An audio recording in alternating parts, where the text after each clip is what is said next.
19º Congreso Católicos y Vida Pública. Ratzinger, su legado de paz, justicia y verdad. 31 de diciembre del 2023. Tras 95 años de peregrinación y 8 de pontificado, Joseph Ratzinger entregó su alma a Dios como Papa Emérito. Lo hizo discretamente, como siempre quiso vivir. Fue el menor de una familia humilde de Baviera, muy católica y opuesta al régimen nazi. Obligado a ir a la guerra, se escapó y finalmente entró al seminario para prepararse a ser sacerdote. Tras ejercer labores pastorales, entró al mundo universitario como profesor de teología. Se consolidó su talla intelectual a su paso por varias universidades y participó como perito en el Concilio Vaticano II. Del obispado de Múnich se trasladó a Roma, a solicitud de Juan Pablo II, para liderar la Congregación para la Doctrina de la Fe, donde trabajó más de 20 años. En vez de la esperada jubilación, los cardenales del cónclave que siguió a la muerte de Juan Pablo II le eligieron a él como su sucesor. El gran intelectual con una cierta fama se reveló como una persona sencilla que acometió con valentía las tareas de su misión y los escándalos de los abusos, y que también introdujo novedades. Este hombre sabe que la vida entera ha estado atravesada siempre por esta línea de que el cristianismo brinda alegría, da amplitud, como dice en el libro Luz del Mundo, y oraba con sencillez como un simple mendigo frente a Dios, y más que todas las demás personas, dice en el mismo lugar. El centro de su vida fue Cristo, y de él brotaba todo en su vida: palabras, apostolado, actitudes, decisiones, etc. Para él era urgente que la pregunta sobre Dios vuelva a colocarse en el centro, un Dios que nos conoce, nos habla y que nos incumbe. 19º Congreso Católicos y Vida Pública, sobre Ratzinger, su legado de paz, justicia y verdad. Una oportunidad de acercarnos a él para descubrir el legado espiritual y doctrinal de ese profesor, pensador y sobre todo pastor. Fue nuestro tremendo Congreso de Católicos y Vida Pública de este año, 2023, en que quisimos rendir un homenaje, pero también acercar la figura y el legado de nuestro Papa Emérito Benedicto XVI, Joseph Ratzinger. Algunos de los que están aquí pudieron estar también participando y descubrimos realmente una figura y descubrimos una persona. Y digo esto con todas las letras porque a veces se nos presentan las personas con ciertos roles como muy distantes o les ponemos ciertos prejuicios, y sin embargo pudimos descubrir una persona normal, pero que hizo de Jesucristo el centro de su vida y del el ministerio también, y de la profesión como profesor. Para él fue muy importante esa misión como profesor. En esa búsqueda de la verdad más profunda, él se sirvió de la inteligencia, de la razón, tenía una gran inteligencia, una gran capacidad analítica, de profundizar, también de dialogar. Y luego era un hombre de alta fe, de muy profunda fe, y esa fe y razón hizo que esas cualidades personales que él tenía las pusiera al servicio de la verdad. Eso es lo que descubrimos en el Congreso. Y como nos pareció a poco, quisimos darle una continuidad. Por eso hoy inauguramos este ciclo de conversatorios en el que contamos hoy con el doctor Alejandro Sada, que ya estuvimos con él tanto en Iquique como en Temuco. Ahora le voy a dar la palabra. Con él vamos a abrir este ciclo, pero vamos a continuar con 2 ciclos más en noviembre y en diciembre. Recordaremos los nombres y los temas al final. Ahora sí, comentarles un aspecto muy práctico.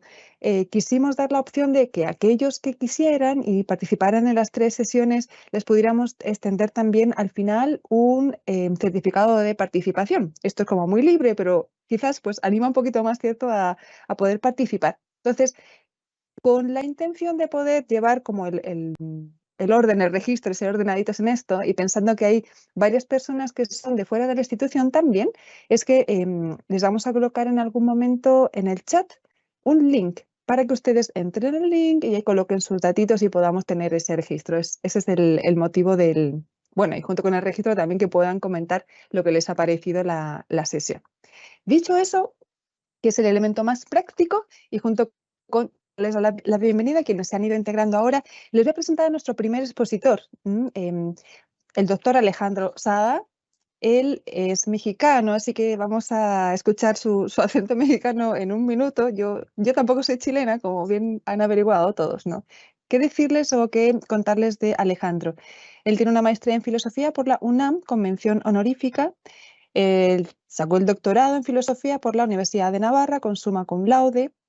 Su gran tema de investigación, como nos va a mostrar con mucha generosidad, es la relación entre la fe y razón, entre filosofía y teología. Y por eso se ha hecho especialista en el pensamiento tanto de Joseph Ratzinger, Benedicto XVI, como de John Henry Newman. Vamos a ver la vinculación que hay entre ambos, ¿no? También, bueno, por esta preparación y esta investigación, él ha participado y sigue participando en múltiples congresos nacionales e internacionales, entre los cuales estamos aquí nosotros con nuestro congreso. Sus publicaciones han sido traducidas al inglés, al portugués, al alemán y al polaco. Entre sus últimas publicaciones, destacar estos libros: Asentimiento y certeza en el pensamiento de John Henry Newman, Sentido y verdad hacia una nueva comprensión de la filosofía desde el pensamiento de Joseph Ratzinger. Actualmente dirige un proyecto internacional de investigación sobre la colaboración entre la filosofía y la teología en el pensamiento de Joseph Ratzinger. Él es profesor investigador de tiempo completo de la Universidad Panamericana, en donde además imparte diversas asignaturas de grado y posgrado. Y lo que quizás él supongo que dirá, pero me voy a adelantar, está felizmente casado y es papá de 3 niños, si no estoy mal. 4, ¿ves? Estaba mal, de 4, me dejé alguna. Y está orgullosamente feliz de esa familia tan bonita que tiene. Y solo para comentarles, es un magnífico expositor y comunicador. Entonces, Alejandro nos va a exponer el tema de hoy, que queremos que sea la carta de presentación de este ciclo, este libro tan importante de Joseph Ratzinger, Introducción al Cristianismo. Él nos va a exponer de una forma bien ágil las líneas maestras, y la idea es que entre 20 minutos, media hora, él nos expone y después tenemos un momento también para poder compartir. Por eso es un conversatorio. Aprovechémonos del conocimiento, de la sabiduría y de la simpatía de Alejandro. Así que, Alejandro, te doy la palabra, todo tuyo. Y muchas gracias por aceptar la invitación. Genial, muchísimas gracias, Esther. Hola a todos nuevamente. Algunos ya veo y algunas veo caras conocidas de cuando estuvimos ahí en Chile juntos. Qué alegría volvernos a ver. Me parece que antes de profundizar en algunos trazos importantes de introducción al cristianismo, esta obra magnífica de Joseph Ratzinger, valdría la pena contar un poquito acerca de su historia, de su contexto, de dónde sale esta obra. Escribe el obispo de Ratisbona, Rudolf Voderholzer. Recientemente hubo un congreso y se hizo un libro porque se cumplió un aniversario importante de introducción al cristianismo. Y allí decía Rudolf Voderholzer que la introducción al cristianismo no solo fue un éxito de ventas, que lo fue, sino que como fue una obra que marcó una época, ayudó a muchos lectores, hombres y mujeres, a comprender más profundamente la fe y a experimentar una nueva alegría de ser cristiano. Bueno, este es como un resumen que hace Voderholzer de la potencia de este libro, que se convirtió ya en un clásico de la literatura católica del mundo contemporáneo. Y quizá esta sea su nota distintiva más peculiar. Nos ayuda a descubrir la alegría de ser cristianos. El libro nace o se desarrolla mientras Ratzinger da clases en la Universidad de Tubinga, que lo invitó allí, el que después fue como su polémico, no quiero decir enemigo, pero rival, Hans Küng. Hans Küng invita a Joseph Ratzinger a dar clases a la Universidad de Tubinga, que es la máxima universidad de teología alemana, ¿no? Tiene su facultad de teología católica y su facultad de teología protestante. Y allí Ratzinger y Hans Küng alternan un semestre uno y un semestre otro el curso de teología. Tienen una audiencia inmensa que oscila entre los 400 y 600 estudiantes. Imaginemos a 600 estudiantes pasmados, de pie, porque ya no hay sillas para sentarse, escuchando a Joseph Ratzinger, ¿no? Y a Hans Küng también, ¿no? Eran dos prominentes expositores, muy famosos los dos. Y esa es la época, 1968, que además estamos en pleno con las revueltas universitarias por todo el mundo. Acaba de terminar el Concilio Vaticano II, unos años atrás. Y bueno, pues ese es el clima en el que se escribe Introducción al Cristianismo. Para sorpresa de Ratzinger, como él mismo nos cuenta en su edición de 1969, el libro sale en 1968, en el 69 él escribe un nuevo prólogo, queda totalmente sorprendido por el éxito, que no se lo esperaba, no lo veía venir, ¿no? a los pocos meses de haber sido publicado, el libro ya estaba en su 10ª edición, y Ratzinger no podía creerlo, ¿no? Nos cuenta el biógrafo Peter Sewald que el libro no surgió, como muchos dicen, como muchos creen, a partir de apuntes. Muchos dicen, es que Introducción al Cristianismo es una colección de apuntes de clase. No. De hecho, cuenta Peter Sewald que la iniciativa fue del editor de una editorial alemana que se llama Kösel, el editor se llama Heinrich Wild, y que ya desde Bonn, desde que Ratzinger estaba en Bonn, le había dicho que tenía que escribir una esencia del cristianismo, un librito que expresara de qué se trata el cristianismo en su esencia más fundamental. Bueno, como les decía, Küng y Ratzinger alternaban semestres, y en el semestre de invierno de 1967, Küng se hace cargo del curso principal y Ratzinger aprovecha ese tiempo para escribir esta obra. Cuenta Peter Sewald otra vez. Y listo, después de escribirlo a mano, lo escribió con lápiz, se lo dictó a una secretaria, revisó el manuscrito escrito por la secretaria, y como magia, dice Peter Sewald, y listo, estaba un clásico que a través de una sucesión interminable de ediciones ha cautivado a millones de lectores de todas las confesiones en el mundo entero, ha influido en generaciones de teólogos y suscitado innumerables vocaciones sacerdotales y religiosas. En uno de los prólogos más recientes, Ratzinger nos contaba que, ya como Benedicto XVI, que lo que más le gustaba era recibir cartas todavía, ¿no? Hasta la fecha hace unos años, de gente que aún se seguía convirtiendo y aún seguía descubriendo la belleza de la fe cristiana a través de la lectura de este increíble libro. Vamos a entender de dónde viene este libro, por qué es tan importante, ¿no? Con el impulso del Concilio Vaticano II, hay como toda una energía en la iglesia que quiere renovar el cristianismo, que lo quiere redescubrir, y Ratzinger experimenta la responsabilidad de participar en ese rol que tenemos los cristianos a finales del concilio. Especialmente se sentía esa urgencia de presentar en nuevos términos de qué se trata la fe cristiana.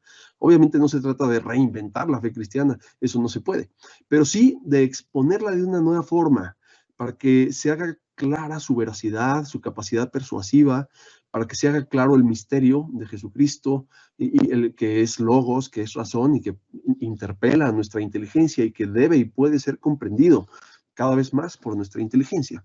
Entonces, acordémonos que Joseph Ratzinger es uno de los colaboradores activos del Concilio Vaticano II. Él es uno de los que participaron activamente en uno de los documentos protagonistas de este concilio, que es la Gaudium et Spes, que era el documento que iba a hablar de cómo debe de relacionarse el cristianismo con el mundo entero, ¿no? Cómo debe de dialogar el cristianismo con el mundo. Antes se llamaba Esquema 13, el que después fue Gaudium et Spes. Y ahí había como dos opciones. Había un grupo de filósofos y teólogos que decían, ok, no, tenemos que encontrar una filosofía común con la que el cristianismo esté de acuerdo con el mundo, y después de esta filosofía natural común, pues después añadimos lo esencial del cristianismo como por encimita, como un adorno superficial, ¿no? Y Ratzinger decía, es que eso no funciona, porque uno, no está tan claro que existe una filosofía común en la que todos estemos de acuerdo, y dos, lo cristiano no es un adorno superficial. No vamos a venir a añadir lo cristiano como la cereza del pastel, sino que el cristianismo explica al hombre y al mundo desde Cristo como principio y fin. O sea, Cristo es todo lo que tiene que decir un cristiano, y es todo lo que explica la cosmovisión de un cristiano, de modo que Cristo tiene que venir por delante, no al final como la cerecita del pastel, ¿no? Bueno, en fin, aquí se encontraba Joseph Ratzinger diciendo, lo que tenemos en común los cristianos y todo el mundo no es una filosofía neutral, sino una pregunta. La pregunta de qué quiere decir ser humano, ¿no? Y no es una pregunta teórica, sino una experiencia. Todos experimentamos nuestra propia vida llena de contradicciones, incertidumbres, tensiones, enigmas, deseos, frustraciones, miedos. Esta es la cuestión humana que en un plano existencial se experimenta como un problema, o como un enigma, o como una paradoja. Como San Agustín decía, me he convertido en una pregunta para mí mismo. Cada uno de nosotros es una pregunta para sí mismo. Este es el punto de partida que tenemos en común cristianos, no cristianos y cualquier persona. De modo que lo primero que hay que hacer es poner de manifiesto esta paradoja de la existencia humana, explorarla. Es decir, la filosofía tiene que hacer evidente esta pregunta, ponerla de manifiesto. Y luego el cristianismo lo que hará será proponer a Cristo como respuesta a esta pregunta. De modo que Jesucristo termina siendo aquel que le revela al ser humano quién es el ser humano, aquel que me revela a mí quién soy yo y hace que se ilumine toda mi existencia y encuentre una solución toda mi existencia. Y este es precisamente el impulso que mueve a Ratzinger a tratar de poner como respuesta a la pregunta por el ser humano la esencia del cristianismo. Introducción al cristianismo es un esfuerzo por responderle al hombre quién eres tú, quién es el ser humano, pero desde Jesucristo, ¿no? En términos comprensibles para la razón, de modo que de algún modo puede decirse, es un libro que también interpela a los filósofos. Entonces, Jesucristo es la respuesta al enigma de la existencia humana. Ahora, ¿cómo hace esto? Bueno, pues Ratzinger consigue hacer esto con una meditación sobre el credo. La introducción al cristianismo tiene un índice que asume la estructura del credo, empieza por el creo y termina por el amén. Y toda esta es una reflexión muy novedosa que muestra la fuerza, la verdad, la racionalidad del cristianismo como solución a las preguntas más profundas de la existencia humana. En el prólogo de la edición del 68, Ratzinger cuenta que es una parábola, la parábola de Juan con suerte, ¿no? Porque él dice que al final los cristianos de su tiempo, así siente él la teología de su tiempo, han ido diluyendo la fe poco a poco hasta que la han dejado sin su rigor, sin su verdad, sin su autenticidad. Un trozo de oro, dice Joseph Ratzinger, lo han cambiado por ser demasiado pesado, primero por un caballo, luego por una vaca, luego por un cerdo, luego por un ganso y una piedra de afilar, que finalmente se arroja al agua sin sentir que se perdió gran cosa. Poco a poco vamos pasando de la fuerza de la verdad que hemos recibido y la vamos diluyendo, haciendo cada vez menos escandalosa, desmitologizándola, hasta que termina siendo una verdad que ya no tiene ningún sentido. ¿Cuánto dura esta embriaguez de sentirnos libres sin la verdad? ¿Cuán sombrío es el momento cuando nos despertamos de la ilusión que supone esa supuesta liberación? Eso no nos lo dice la parábola de Juan con suerte, pero el cristiano, dice Ratzinger, preocupado se inquieta a menudo por preguntas como estas. Nuestra teología de los últimos años no ha seguido muchas veces el camino similar de Juan, que va cambiando poco a poco del oro hasta tener un alfiler que lo puede tirar sin sentir que ha perdido nada. No ha suavizado gradualmente las exigencias de la fe que se han revelado ahora demasiado exigentes, ¿no? Bueno, esto es lo que le preocupa a Joseph Ratzinger, recuperar la autenticidad de la verdad que hemos recibido, serle fieles a esa verdad que hemos recibido, que ya sabemos que no se trata de un sistema de teorías o doctrinas, sino de una persona, de serle fieles a la verdad que nos ha transmitido Jesucristo, sin diluir esa verdad, siendo valientes para expresarla con todo su escándalo, ¿no?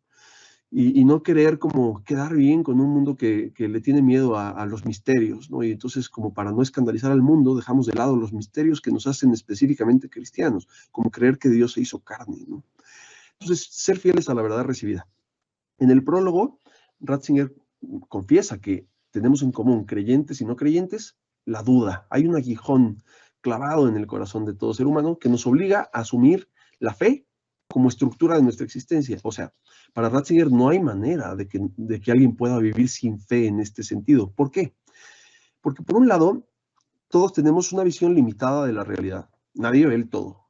Por otro lado, todos necesitamos una cosmovisión. ¿Qué es una cosmovisión? Una idea del todo, una versión en mi cabeza de lo que son las cosas en su conjunto, una versión de lo que es el mundo. Ahora, si no veo el todo, pero necesito una cosmovisión, pues ¿cómo se consigue eso? Se tiene que adoptar una posición, se tiene que hacer un arrojo existencial, se tiene que adoptar una postura que excede mi capacidad de visión. Esto es, tengo que tener fe. Pero, claro, aquí siempre está el riesgo, el vértigo, el sentimiento de duda que de vez en vez me amenaza. Se experimenta de distintas formas para un cristiano. La duda de pronto puede venir en forma de, ¿y si no es verdad? Y para un no creyente, la duda de repente viene en forma de, ¿y si sí es verdad? Y conforme nos vamos acercando a los momentos límites de la existencia, llámese la muerte, esta duda se hace cada vez más fuerte. ¿Y si no es verdad? ¿Y si sí es verdad? El asunto es, no podemos escaparnos del drama de la fe. Quien quiera salvarse de la incertidumbre de la fe, tendrá que experimentar la incertidumbre de la falta de fe. Ahora, Ratzinger no ve con malos ojos esta condición humana, porque expresa nuestra situación, nuestra vulnerabilidad, nuestra necesidad de diálogo y nuestra necesidad de ponernos unos enfrente de otros a comprendernos mutuamente. De modo que no es esta duda que tenemos en común, más que ser algo que lamentar, es algo que nos une, es algo que nos pone cara a cara a dialogar. Pero bueno, dejemos claro que para Joseph Ratzinger no se trata de que de un lado hay creyentes y del otro lado hay no creyentes, sino que, como digo, todos somos creyentes, porque todos tenemos que hacer este arrojo. La cuestión es más bien en qué cree cada uno, no si unos creen y otros no creen, que esto no es cierto. Ahora, en el mundo de los creyentes, que es el mundo humano, porque los humanos somos creyentes, unos creen en la primacía de la materia, dirá Ratzinger, y otros en la primacía del logos. ¿Qué quiere decir esto? Unos han apostado porque la forma más fundamental de la realidad, la forma más primera, primigenia, básica del ser, es la materia. ¿Qué es la materia? Las partículas que por sí mismas no piensan, que por sí mismas no planean, que por sí mismas no tratan de conseguir que pasen cosas con sentido. No, la partícula que se mueve simplemente por azar, podríamos decir, sin intencionalidad. Bueno, para algunas personas, los materialistas, los ateos, esta es la forma absoluta de la realidad. ¿Qué es el ser en su forma más básica? Partículas que por azar van dando lugar a estructuras que después parecen tener mucho sentido, como personas como tú y yo, que platicamos, que pensamos, que hacemos ciencia, que contamos historias, pero al final lo que hay debajo de nosotros y antes de nosotros no sería sino partículas que se mueven al azar. Esta es como la cosmovisión materialista. Por otro lado, hay personas que dicen, no es posible que la forma más fundamental del ser sea la materia, sino que si observamos la materia con detenimiento, nos damos cuenta de que la materia expresa un pensamiento, de que la materia expresa una racionalidad. Como cuando ves un puente, no solamente ves fierros aglutinados, sino que ves en un puente expresada la genialidad de un ingeniero, ves plasmado un pensamiento en esos fierros. Bueno, pues lo mismo cuando ves la armonía del ciclo del agua, la elegancia del proceso de la evolución, la precisión de los ecosistemas, todo esto que hace reflejar precisamente y proyectar un pensamiento. Pero entonces la primacía no es la materia, sino el pensamiento que se oculta como causa fundamental detrás de esos movimientos materiales. Aquí nos la jugamos. Decir, yo creo en la primacía de la materia o yo creo en la primacía de la idea o el pensamiento, esto es al final decantarse por el ateísmo, por creer en la existencia de Dios. Es como la pregunta de qué fue primero, el huevo o la gallina. Bueno, ¿qué es más fundamental? ¿La materia o el logos? A Ratzinger le hace más sentido, y a mí también, pensar que la racionalidad no es un subproducto del ser. O sea, que la materia por azar de pronto dio lugar a estructuras racionales, que tienen sentido, que piensan, que planean, que tienen voliciones, sino que más bien parece ser que lo mejor tiene que estar al principio, ¿no? Lo mejor tiene que estar en el origen, explicando por qué ocurren las cosas que ocurren en el proceso. De modo que, así como yo cuando veo una obra de arte, no soy capaz de aceptar que la obra de arte supera al autor. Si yo escucho una cantata de Bach, no puedo decir la cantata de Bach es más que Bach. O si veo Hamlet de Shakespeare, no puedo decir la genialidad que veo en Hamlet de Shakespeare rebasa a Shakespeare. Pues no, la genialidad que veo en el Hamlet de Shakespeare de alguna forma ya está contenida en el autor, está presente en el origen, que es el autor. De modo que el mundo es como una obra, como Hamlet, que expresa lo que ya está contenido en el autor desde el principio. Así que es verdad, tiene razón Einstein, dirá Joseph Ratzinger, cuando descubre que Dios tiene que ser como un gran geómetra, porque por supuesto cuando ves su obra, cuando ves el mundo, es una magnífica geometría, es una magnífica matemática, de modo que obviamente el autor de esto tiene que ser un gran matemático y un gran geómetra, pero Joseph Ratzinger da un paso más. Si observamos con detenimiento el mundo, veremos que el mundo no es solamente matemática y geometría, porque también vemos, por ejemplo, estética. Vemos el capricho de una mariposita polinizando las flores de una en una, ¿no? Esto es casi una poesía viva, que va mucho más allá de trigonometría y algoritmos y fórmulas geométricas. Veo también la sonrisa de un bebé a su mamá. Veo la fidelidad de un novio a su novia. Veo el acto de solidaridad de un amigo por su amigo, etcétera. Veo muchas cosas en este mundo que exceden el universo de la geometría. Veo afectos, veo estética, veo relaciones interpersonales. Las cosas más ricas del mundo también tienen que estar en el origen, no solamente los triángulos y la geometría, sino que qué hacemos con la solidaridad, qué hacemos con la lealtad, qué hacemos con el amor, qué hacemos con la poesía, qué hacemos con la estética. Todo esto también tiene que estar en el origen. Así que este logos que está en el origen, este pensamiento que está en el origen, no es solamente matemática pura, sino que es un pensamiento que también es afecto, que también es amor, que hasta también tiene sentido del humor, que tiene esos rasgos que llamamos personales. Es decir, la dimensión de la persona, con toda su riqueza, no puede estar ausente en este origen. En este origen, esos elementos que configuran a la realidad personal tienen que estar también presentes. Si este origen tiene los rasgos de la persona, en cierto sentido, tiene interioridad, intimidad, pues a lo mejor nos pasa con este origen como cuando conoces a una persona. Tú conoces a una persona y puedes saber algunas cosas a simple vista, ¿no? Si yo veo tu cuarto, yo puedo conocer algo de ti mirando tu cuarto. Y eso es más o menos lo que conocemos de Dios cuando vemos el mundo, que es como un lugar creado por Dios y nos revela cosas de Dios, el mundo, ciertamente. Pero luego hay cosas que yo no voy a poder saber de esa persona a menos que esa persona me las comunique por medio de sus palabras.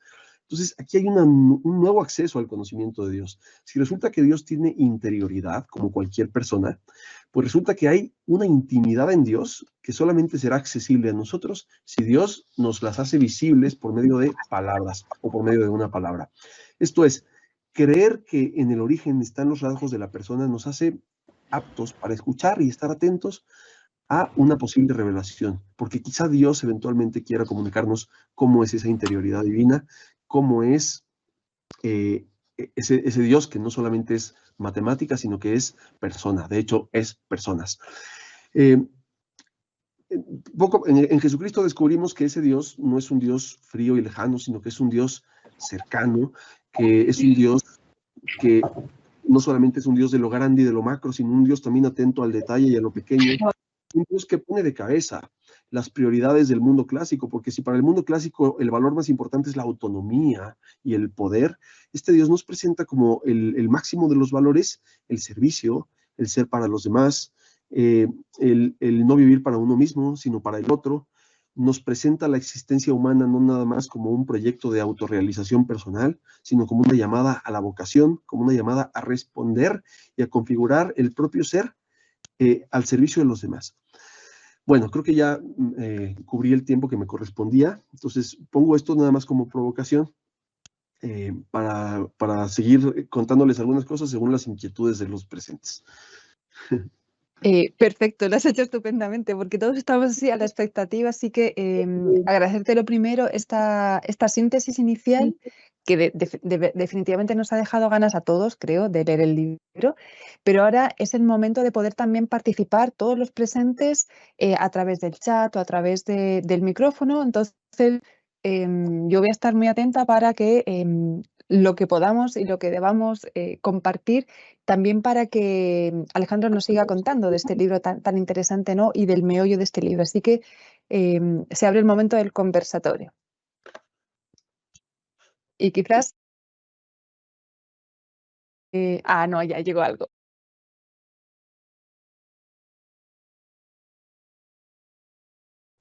Hola, Cristian. Mientras tú ibas exponiendo las ideas, ¿cierto? En un momento haces referencia a un tema bien profundo del ser humano que tiene que ver con esa capacidad que tiene de creer, ¿no? Con esa capacidad que tiene de hacer un acto de fe, ¿no? Y que en el fondo eso apunta a la dimensión espiritual trascendente que nos hace ser lo que somos, digamos. Somos seres humanos precisamente porque tenemos esa dimensión. Ahora, yo pensaba, y ahí la pregunta, ¿qué tanto límite le puede colocar el lenguaje a esa experiencia de fe? Porque finalmente cuando nosotros decimos creer, generalmente la cabeza se nos va inmediatamente a una creencia religiosa, ¿no? Trascendente. No obstante aquello, hay un camino a realizar allí, ¿no? Entonces, ¿qué tanto el lenguaje nos puede jugar como una mala pasada en la posmodernidad cuando estamos hablando de creer? O sea, qué estamos entendiendo cuando decimos fe? ¿Qué estamos entendiendo cuando decimos creer? ¿Qué estamos entendiendo cuando apelamos a esa dimensión del ser humano? Eso. Ya, yo creo que sí, es una gran observación, porque usamos la palabra creer y la palabra fe para referirnos a muchas cosas, ¿cierto? Yo creo que en cierto sentido la fe, creer en el sentido de confiar en alguien, fiarse de alguien, creer en alguien, esto es parte de las relaciones interpersonales y quizás, al menos como son en nuestra condición humana, y quizás sea inevitable, porque cuando nos encontramos con otra persona, lo más rico de ese encuentro interpersonal es la capacidad que tenemos de comunicar nuestra interioridad al otro, hacerle ver lo que tenemos dentro por medio del lenguaje. No solamente ser encuentros exteriores de fachada, de mirar cómo soy físicamente y tú miras cómo soy físicamente, sino que mi mundo interior, que llamo intimidad, te lo hago accesible por medio de mi palabra. Ahora, si tú no crees en mi palabra, yo no tengo manera de comunicarte mi mundo interior. Mi mundo interior solo es accesible para ti si tú te fías de mí, si tú te fías de mi palabra, ¿no? Si yo te cuento qué siento y tú no me crees que yo siento lo que te estoy contando, tú no tienes acceso a mis sentimientos porque no te fías de mí. Bueno, en ese sentido, si Dios es persona, también es necesario que nos fiemos de Dios y de su comunicación, de esa intimidad, porque si no creemos en Dios, no tenemos acceso a esa intimidad de Dios. Ahora, la intimidad de Dios no es cualquier intimidad. La intimidad de Dios es lo que le da sentido a toda la realidad. No es la intimidad de Juan Pérez, ¿no? La intimidad de Dios es lo que le da sentido a la historia, lo que le da sentido al cosmos. De modo que si hay un Dios que es persona, nos comunica su intimidad, y por X o Y, porque no nos satisface nuestro deseo de certeza, no aceptamos esa comunicación, esa manifestación de la intimidad de Dios, pues nos perderemos de algo muy grande, quizá de la respuesta a la pregunta de quién soy yo y cuál es el sentido de mi existencia. Ahora, como Ratzinger habla de la fe en Introducción al Cristianismo, hay que decir que él no habla de la fe como algo opuesto a la razón, porque muchas veces así se presenta en el mundo contemporáneo. Está de un lado la razón y del otro lado está la fe cuando la razón ya no alcanzó, ¿no? Y no es así, sino que, como dijimos ahorita, hay dos opciones fundamentales. Una es a favor de la primacía de la materia y otra es a favor de la razón. Es decir, a favor de que la razón es la realidad estructural más profunda del ser, de que la razón está en el origen, de que la razón lo atraviesa todo y de que la realidad entera es racional. Esta opción a favor de la razón es lo que Ratzinger llama fe cristiana, que es decirle sí a la razón en todos sus niveles, sí a la razón como facultad, sí a la razón como estructura del mundo, sí a la razón como origen del mundo y sí a la razón que me sale al encuentro y me habla en la persona de Jesucristo. Al final la fe no es una alternativa a la razón, sino que es precisamente ese arrojo mediante el cual yo me posiciono del lado de la razón a favor de la razón. Ahora, es verdad que fe se dice de muchas maneras y la fe en su estado más puro, la fe religiosa, es fiarse de Jesucristo. Es confiar en Jesucristo y en lo que Jesucristo nos revela. No solamente lo que nos revela acerca de Dios, acerca de nosotros mismos y acerca del mundo. Y esta es la fe, digamos, en su estado más puro. Pero la fe se dice de muchas maneras. También existe fe natural. Vivimos todo el tiempo de creer en los demás, porque pues, no podemos probarlo todo, ¿no? La ciencia misma tiene una estructura fiduciaria, porque la ciencia misma se basa en unos científicos creyendo en el trabajo que han hecho otros científicos para poder elaborar, ¿no? Nadie puede hacerlo todo desde el principio porque no quiere tener fe en nada, ¿no? Sino que tenemos que consolidarnos como comunidad, soportándonos unos en otros, y eso se llama fe. Hay muchas formas de fe, pero en efecto creo que hay que ir distinguiendo qué queremos decir cuando decimos fe, que tiene mucho significado. Estupendo, muchísimas gracias, Alejandro. Este gran mundo que se nos abre de la fe en el plano humano, pero que en su máxima plenitud es esa fe que es confiar, ¿no? Es una fe, qué bonito, ¿no? Y que esto nos lleva a que fe y razón no se excluyen, sino más bien se complementan. Así que qué buena la pregunta de Cristian que nos abrió este mundo. Y ahora tenemos otra manita levantada, Caterina Vilches. Le damos la palabra a Caterina. Bienvenida. Muchas gracias. De lo que decía don Alejandro en la última parte, no pude dejar de pensar en Joseph Ratzinger, no pude dejar de pensar todo momento en él, y cuando al final comenta que Dios, ¿no es cierto? Dios es Dios, lo comentó don Alejandro, y el máximo de los valores, resume, es el, digamos, servicio a los demás. Se me hizo presente la figura de Ratzinger como ser humano elegido por mandato divino. Asumió con entrega y valentía su cargo.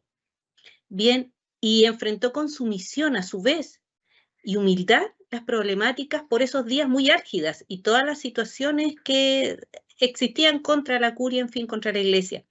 Y a su vez dejó con la misma valentía y humildad su papado antes de su término regular. ¿Qué tan ejemplificadora, qué tan copiada, qué tan difundida y valorada es esta actitud de Monseñor Ratzinger durante su papado por la Iglesia, por nosotros, por la misma Iglesia Católica, de un hombre puro y simple, como decíamos, un hombre puro y simple, siendo fiel a la verdad siempre y despojado de toda vanidad, superioridad moral, deseo de poder, dejar todo eso de lado con todo lo que ello conlleva y tener esa valentía de dar un paso a un lado para que la Iglesia siga construyendo sobre cimientos sólidos.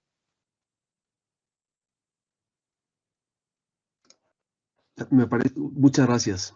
Me parece que Joseph Ratzinger ejemplifica muy bien una realidad sobre la que él mismo reflexionaba, porque, claro, cuando se pregunta qué quiere decir ser cristiano, primero lo que quiere decir ser cristiano es entablar una relación personal con una persona, como lo hemos ya repetido, es entablar una relación personal con el Hijo de Dios.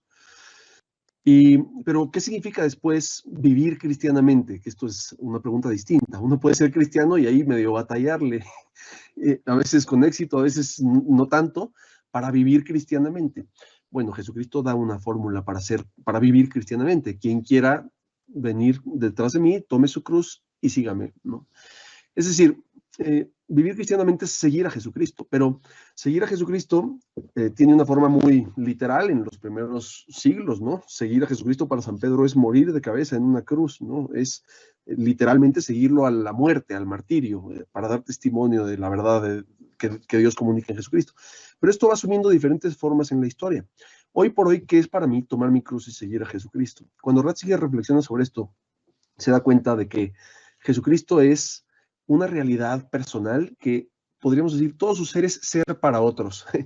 Todo él es algo que viene del Padre y algo que es para otros. Es decir, la preposición para, de alguna manera, resume todo lo que Jesucristo es, que no conserva nada para sí, sino que todo lo entrega de una forma radical, como se ve muy gráficamente en la cruz, ¿no? Que no hay amor más grande que dar la vida por los amigos. Toda mi vida es para ustedes, es un ser para volcado totalmente a los demás.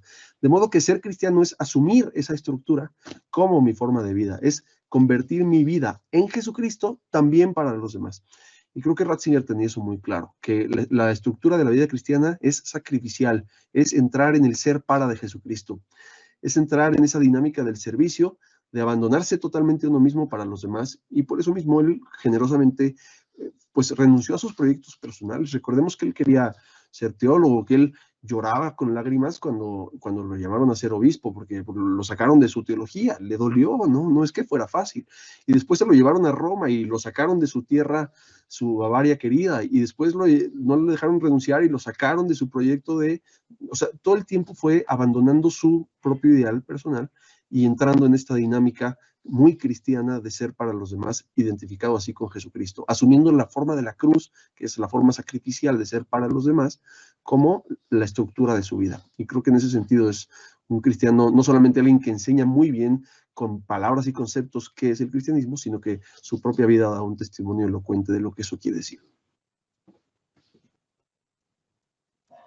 Qué buen tema también, ¿no? Este que nos planteaba Caterina de él con su vida, de qué forma asumió ese cristianismo que en este libro que Alejandro nos está explicando hoy se hace vida, se hace carne y transforma, ¿no? Claro, la esencia realmente es esa, ¿no? Y el amor, si realmente es amor, tiene que ser esa entrega hasta incluso la muerte.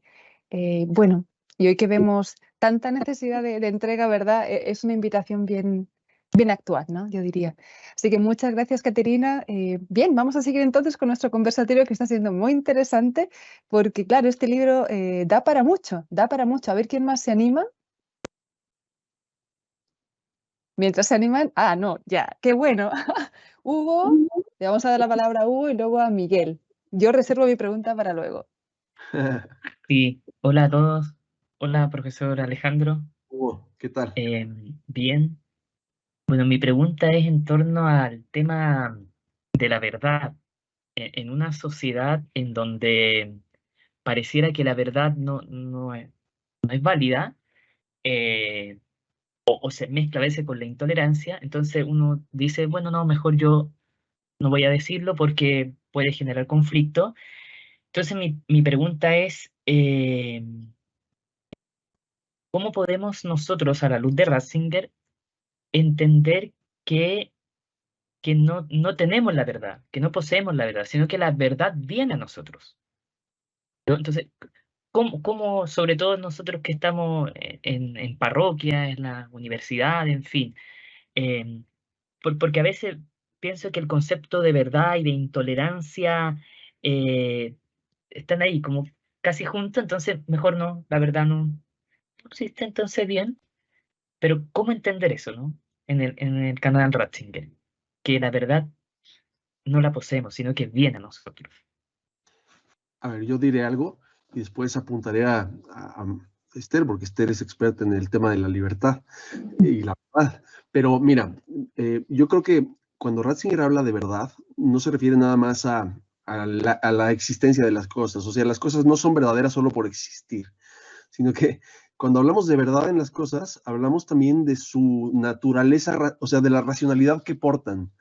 Las cosas son portadoras de una racionalidad, de un pensamiento racional de Dios. Lo portan y lo expresan. Entonces, la verdad de las cosas es esa racionalidad estructural, esa estructura natural, que es racional, que eh, expresa un pensamiento divino.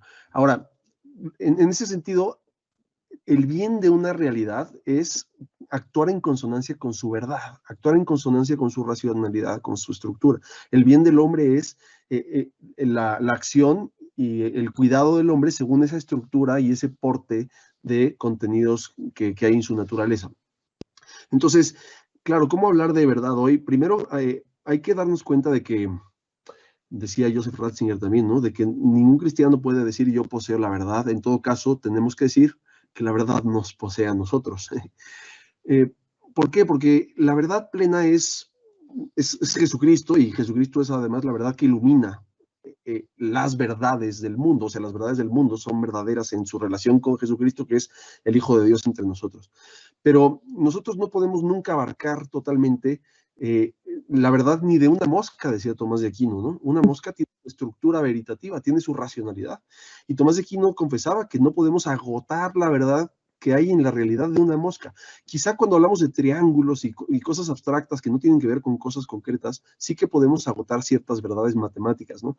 Pero cuando se trata de la realidad creada, de la realidad que porta misteriosamente verdades, esa realidad creada la podemos vislumbrar en pedacitos, en trocitos, en fragmentos. Ahora, ¿qué puede confesar un cristiano abiertamente? Un cristiano puede confesar que ha reconocido que Jesucristo es la verdad. Pero decir que ha reconocido que Jesucristo es la verdad no es lo mismo que decir yo tengo la verdad. Porque si yo no puedo agotar la verdad de una mosca, con mucho menos razón puedo pretender agotar la verdad de Jesucristo. O sea, yo reconozco que Jesucristo es la verdad, pero también reconozco que es una verdad que excede mi capacidad de visión y de mi capacidad de asimilación, y que tengo que pasarme quizá la vida entera meditando en la persona de Jesucristo, descubriendo sus riquezas, y que seguirá siendo muy poco lo que yo haya sido capaz de descubrir. De modo que siempre va a ser, lo que yo sea capaz de decir de Jesucristo siempre va a ser acotado, limitado, perfectible, enriquecible, que tiene que entrar en diálogo con otras personas que han captado otras cosas de ese mirar a Jesucristo. Así que no es lo mismo decir yo reconozco en dónde está la verdad que decir yo poseo la verdad y la domino por completo. Entonces, yo puedo pretender abarcar en mi cabeza un triángulo, pero no puedo pretender abarcar a Jesucristo. Lo puedo señalar. Reconozco que ahí está la verdad, pero igualmente reconozco que es una verdad que me excede y me revienta, no me supera. Entonces, siempre ser cristiano implica reconocerse en menor, más chiquito, más humilde, bueno, con todas las limitaciones de nuestra existencia que apenas pueden ver en pequeños vislumbramientos. Ahora, para el relativismo contemporáneo, yo creo que hay que reconocer, porque nadie niega hoy que todo el mundo habla de amor, ¿no? Y de amor y de respeto y tal. Sí, pero el verdadero amor implica hacernos bien según lo que somos. Y hacernos bien según lo que somos implica reconocer algo de verdad en nuestra realidad. Si no sabemos lo que somos y no reconocemos que tenemos una estructura, tampoco podemos cuidarnos. Esto lo decía Platón en uno de sus diálogos. Si no sabemos quién es el ser humano, no sabemos tampoco cómo cuidar del ser humano. Cuidar del ser humano, que esto es amarnos, como dice Tomás de Aquino, ¿no? Amar es querer el bien del otro, querer y procurar el bien del otro. Yo no puedo querer y procurar el bien del otro si no sé cuál es el bien del otro. Y el bien del otro solamente lo puedo saber reconociendo algo de verdad en el otro. Así que este ideal, este mundo que quiere amor sin verdad, está queriendo una contradicción. Y yo sí le paso la pelotita a Esther, porque escribió todo un libro para explicar esto, ¿no? Cómo hay una relación entre la libertad y la verdad, y cómo no se puede pretender un amor libre sin ir con el vuelo de la flecha de nuestra existencia, ¿no, Esther? Esa es una expresión que recuperas de Benedicto, que la libertad y el hacernos bien es fluir con la estructura de lo que somos, o seguir ese impulso que lleva nuestra propia existencia, que tiene una proyección, y si no atendemos a esa proyección, por más que tengamos buenos sentimientos y queramos hacernos bien unos a otros, no lo haremos, no podemos amarnos sin verdad.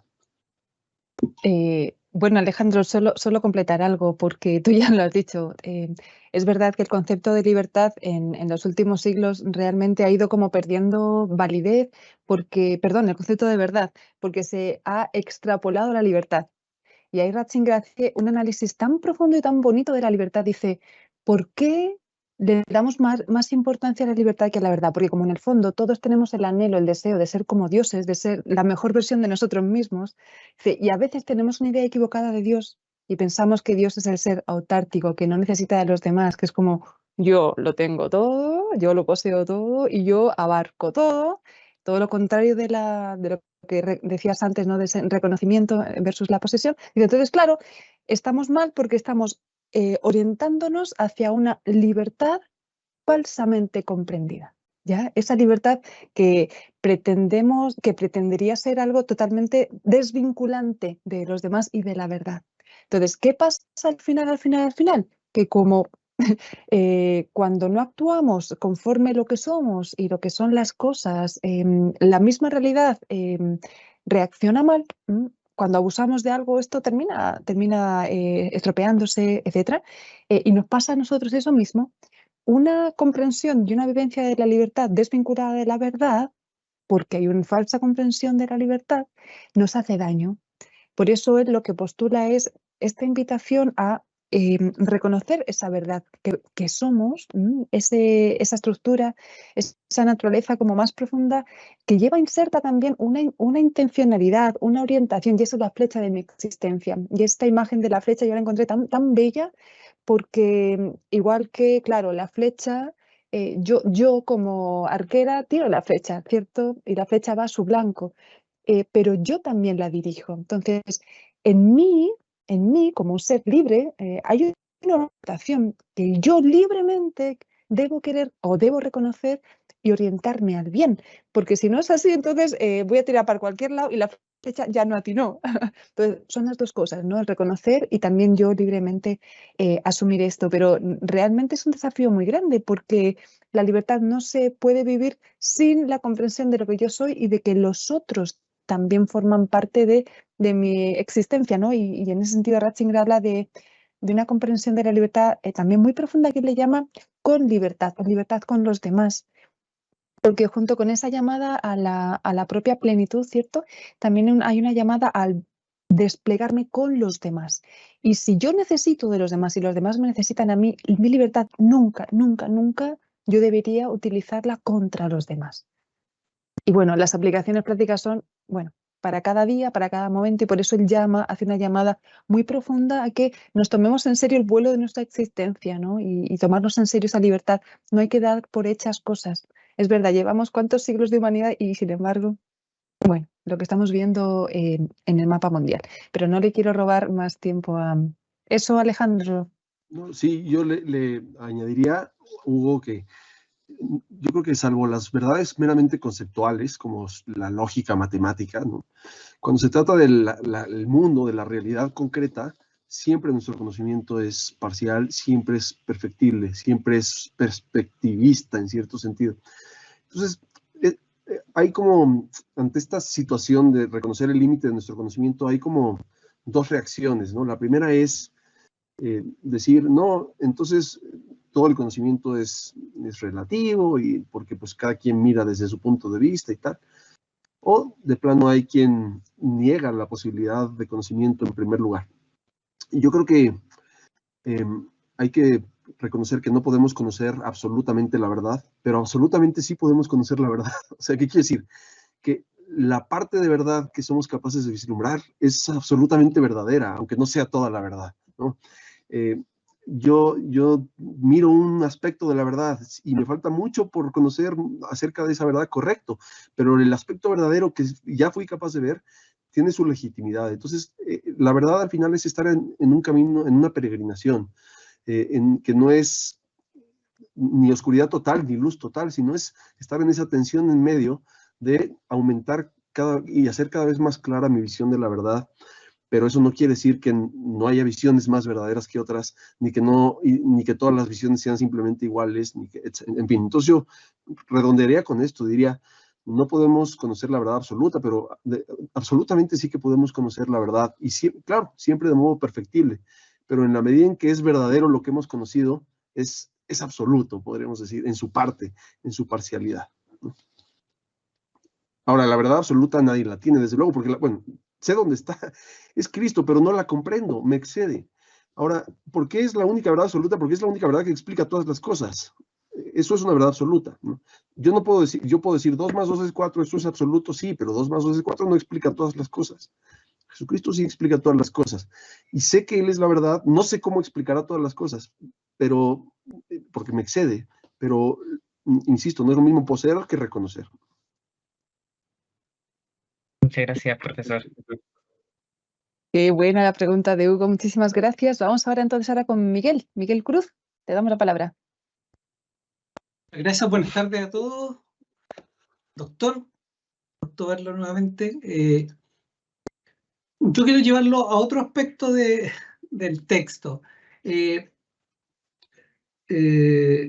Joseph Ratzinger siempre habló de los cristianos como luz en la oscuridad y brindadores de esperanza. Siempre lo mantuvo en muchos de sus discursos. Decía que lo podíamos hacer siempre y cuando nos mantuviéramos fieles a la enseñanza de la Iglesia.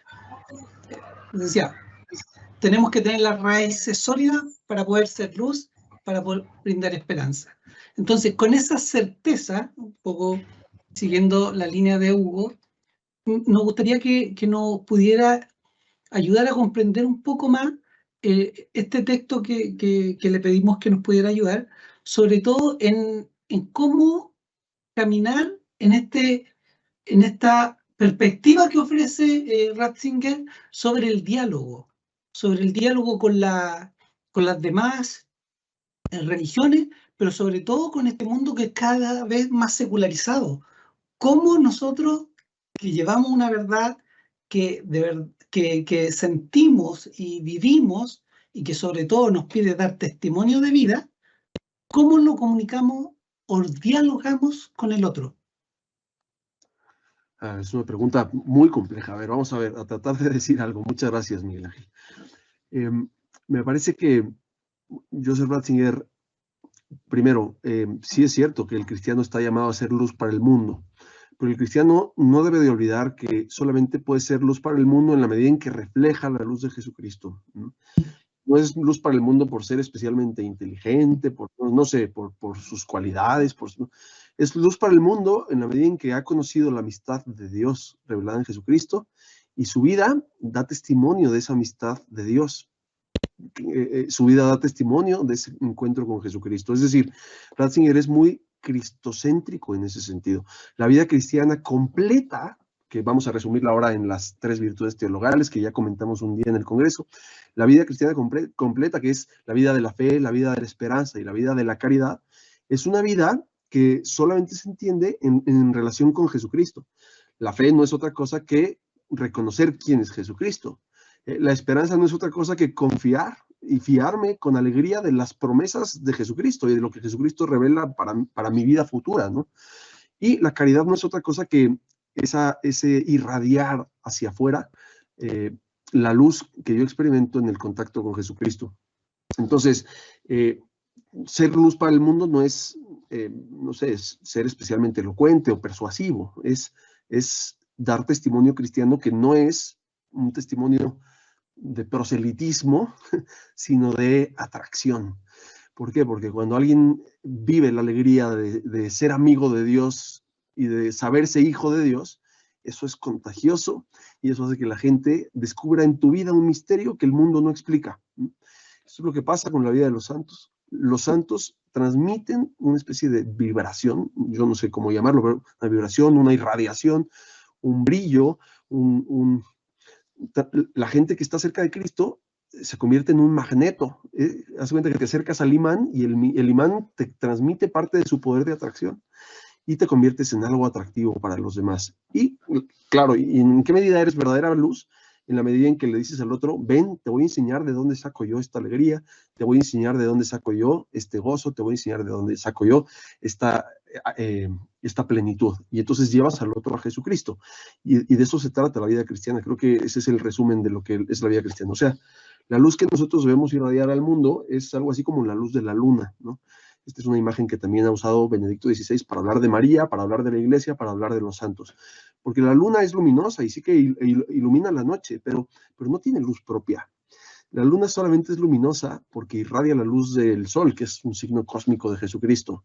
Si te acercas a ella, vas a ver una roca oscura, vas a ver piedra negra, y solamente es radiante y es capaz de destrozar las tinieblas porque refleja con fidelidad, como un espejo, la luz del sol. Y este es todo el sentido de la iglesia, todo el sentido de la vida cristiana. Pero al final esto no se hace con estrategias artificiales, esto crece en la naturalidad de la amistad con Jesucristo. Ahora, yo creo que ese es el mejor apostolado, el apostolado de nuestra alegría de ser hijos de Dios, que es lo que hace que los demás nos digan, ¿y de dónde sacas tú eso? Y los demás te digan, enséñame, ¿no? Compárteme de esa fuente que te hace a ti tan atractivo, tan gozoso, tan rico. Y entonces ese es el momento para decir, ven, te voy a enseñar el secreto. Creo que ese es lo que debe hacer un cristiano. Por otro lado, además de todo, por supuesto, hay que estudiar mucho, ¿no? Ya si nos ponemos prácticos, hay que ser capaces de hacer apología. Esta es una expresión también de Ratzinger. Hay que ser capaces de dar razón de nuestra esperanza, como decía Pedro. Porque alguien te va a decir, oye, ¿y por qué tienes esa esperanza? Y tú le tienes que dar razones, le tienes que dar explicaciones, tienes que ser convincente, tienes que haber estudiado y ser capaz de hacer que Jesucristo se pueda entender como respuesta a su propia vida. Y eso no lo puedes hacer si no estás tan bien preparado. Entonces sí que requiere una disciplina, un esfuerzo del intelecto, estudio. Requiere la responsabilidad de ser capaz de convertir el logos, la razón, en apología, en respuesta. La palabra cristiana tiene que convertirse en respuesta. Decía Benedicto XVI que la predicación cristiana muchas veces fracasaba, no por no ser clara, elocuente o valiente, ¿no? Hay gente que explica muy bien las verdades de la fe, de manera clara, las anuncia y con mucha valentía, pero muchas veces sin atender desde la caridad las inquietudes del corazón del que tienes enfrente. Entonces, ¿cómo dialogas? Tienes que hacer un acto de empatía para conocer desde la perspectiva del otro qué es lo que necesita, qué es lo que quiere, qué es lo que busca. Y una vez que entras en esa dinámica de su propia situación, puedes presentarle a Jesucristo como respuesta a esas necesidades. Pero esto requiere de un acto de paciencia empática, de escuchar al otro, de ponerle mucha atención a lo que tiene dentro y atender a eso que tiene dentro antes de responder, ¿no? Entonces, bueno, creo que es un ejercicio de caridad, pero siempre cristocéntrico, siempre poniendo a Cristo por delante y que el apostolado o el discipulado de Jesucristo no sea una cosa no es una tarea de algunos días y de algunos momentos, sino que es simplemente la consecuencia natural de haber conocido a Jesucristo. No existe esa amistad con Jesucristo sin que exista también ese deseo de comunicarlo a los demás. Por eso, el llevar a Jesucristo a otros y el conocer a Jesucristo en intimidad son simplemente dos caras de la misma moneda. Doctor, y en este sentido, con esa certeza que siempre van a tener este grado del cultivo de la vida espiritual, como nos plantea, pero también de la formación permanente, Sí. del contacto bíblico, del contacto teológico, de saber de la historia de la Iglesia. Sí. Pero también cómo esto lo traspasamos a esta cultura o a esta sociedad que vemos muchas veces que va en valores opuestos, y cómo dialogamos con ellos. A ver si ustedes tienen mejores ideas, pero a mí se me ocurre, primero, dar un testimonio muy paciente, muy caritativo, y muy valiente, porque al final lo que termina hablando no es la palabra dicha, sino la vida vivida que llevó a decir esas palabras, ¿no? O sea, al final decía Chesterton, ¿no? Que tendríamos que llegar, que los mártires del futuro iban a ser mártires por decir que 2 más 2 es 4, bueno. A veces la valentía, por supuesto, que da un testimonio convincente. Creo que hay que estar dispuestos a dar la vida. Creo que estamos llamados a revivir en nosotros esa invitación pues a ir hasta el final, cueste lo que cueste, por una defensa caritativa y amistosa de la verdad, ¿no? Siempre con caridad, siempre sin perder de vista que de lo que se trata es de las personas, no de ideas y de ideologías, ¿no?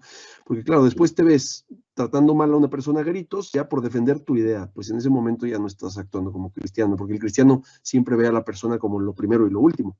Si todas las ideas que ponemos en el campo de batalla, al final están allí para cuidar de las personas, ¿no? Entonces, en el momento en que pasamos por arriba de las personas para defender a las ideas, ya no estamos actuando cristianamente. Entonces, yo también, haría ese pequeño apunte, ¿no? De no perder de vista que la caridad tiene primacía cuando anunciamos la verdad. Gracias a Miguel, que hizo un 2 en 1, un paquete.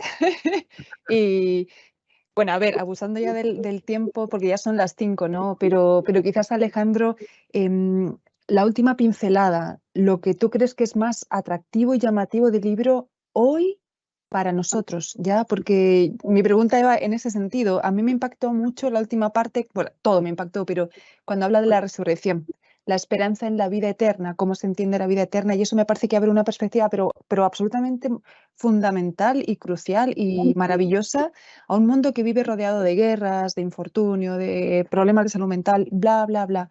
Entonces, a tu entender, ¿cuál sería como quizás lo más potente, fuerte? A ver, me cuesta mucho trabajo ahora mismo escoger una idea que sea la idea potente, porque es como cuando te preguntan cuál es tu película favorita y piensas en 10. Pero hay una idea que me gusta mucho, que Ratzinger presenta en el libro, que es la unidad tan inseparable que hay entre la fe en el Espíritu Santo y la fe en la Iglesia. Y creo que esto, cada vez que escucho, creo en Jesucristo, pero no en la Iglesia, este tipo de expresiones que ahora están de moda en algunos ámbitos, yo lo escucho mucho en mis alumnos, en los jóvenes, ¿no? Sí creo en la Biblia, creo en Jesús, pero no en la Iglesia. Esto a mí me parece muy lamentable. Y cuando Ratzinger dice que creer en la Iglesia no es otra cosa que decir creo en el Espíritu Santo, porque no es otra cosa que decir creo que el Espíritu Santo, creo que el Espíritu de Dios está entre nosotros, de modo que no solo somos ya solamente un club de fans de Jesucristo o algo así, sino que somos algo aglutinado por el Espíritu de Dios, algo hecho uno por el Espíritu de Dios. Bueno, esto me parece muy potente, porque entender que creer en el Espíritu Santo es creer en la presencia de Dios entre nosotros, de modo que ya no solo somos nosotros, de modo que somos algo más que solo nosotros. Y eso es precisamente lo que quiere decir que somos iglesia, que somos cuerpo de Jesucristo, porque hemos sido reunidos por el Espíritu de Dios en una sola realidad. Esto me parece muy potente, porque además esto nos demuestra que, como también decía Joseph Ratzinger, ¿no? Que el Espíritu Santo no ha venido a sustituir, a darnos una presencia de Dios distinta de la de Jesucristo, sino a poner a Jesucristo dentro de nosotros, por decirlo así. Entonces, si Jesucristo es Dios ante nosotros en la historia, el Espíritu Santo hace que Jesucristo esté en nosotros desde dentro, por dentro, ¿no? Entonces, el Espíritu Santo es lo que me permite entrar en una comunión íntima con Jesucristo y poder hablar con Él en mi interior sin tener que ir a buscarlo en la noche como Nicodemo, ¿no? Salir de mi casa, viajar a otro pueblo, ¿no? Y la presencia del Espíritu Santo es lo que ha puesto a Cristo en la intimidad de mi corazón, de modo que puedo vivir en Él, como dice San Pablo. En Cristo existimos, nos movemos y somos. Podemos reconocer que nuestra vida ya no se trata solo de nosotros mismos, sino que nos encontramos en una comunión estrecha de vivir en la interioridad de Dios, una idea que también insiste Joseph Ratzinger, ¿no? Que al ser bautizados o al ser recogidos por el Espíritu Santo, ya no existimos fuera como criaturas, sino que habitamos en la misma interioridad de Dios. Jesucristo es nuestro nuevo suelo existencial. Desde Jesucristo vivimos vida intratrinitaria, vida dentro de Dios, no vida fuera como criatura. Ya no rezamos como la criatura que le grita a Dios a ver si lo escucha, sino que desde dentro de Cristo, por compartir con Él su espíritu, podemos decir Padre en las mismas entrañas de la vida divina.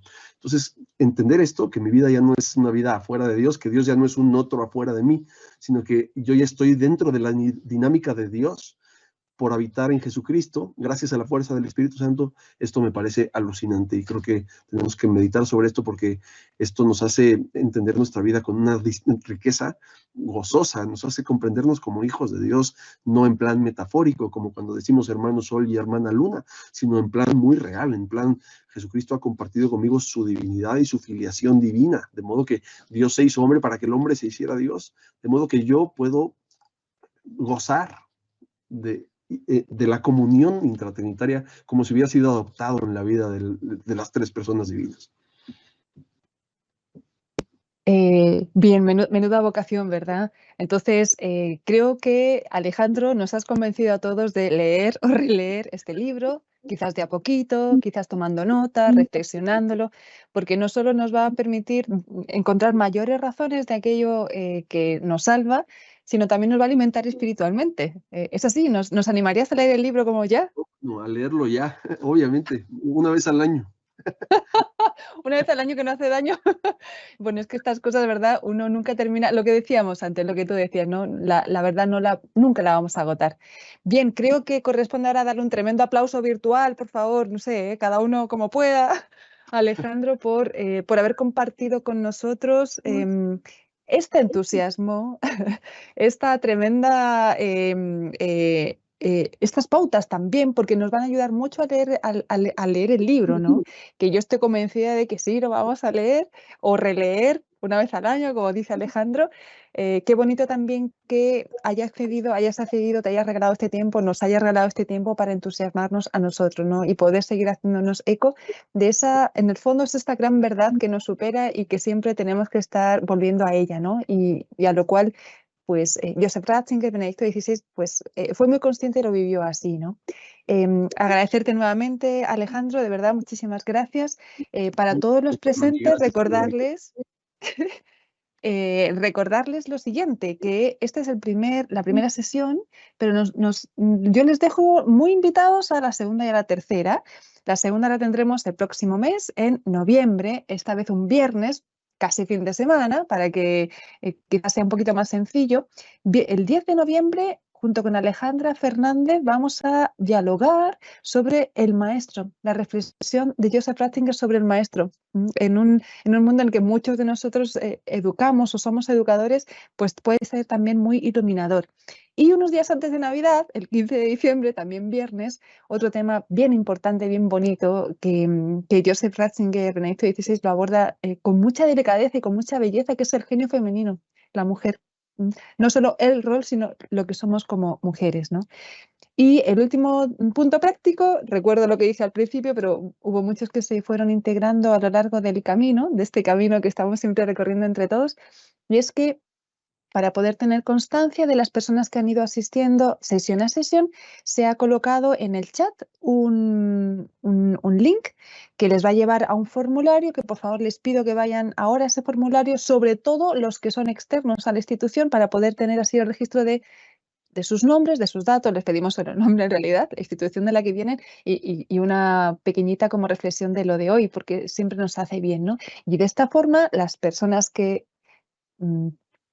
son fieles, ¿no? Hemos hablado de la fe y de la confianza. Los que van a perseverar hasta el final en este ciclo, bueno, pues les haremos entrega también de un certificado de asistencia. Eso por mi parte, así que Alejandro, gracias nuevamente y que este ciclo dé muchos frutos.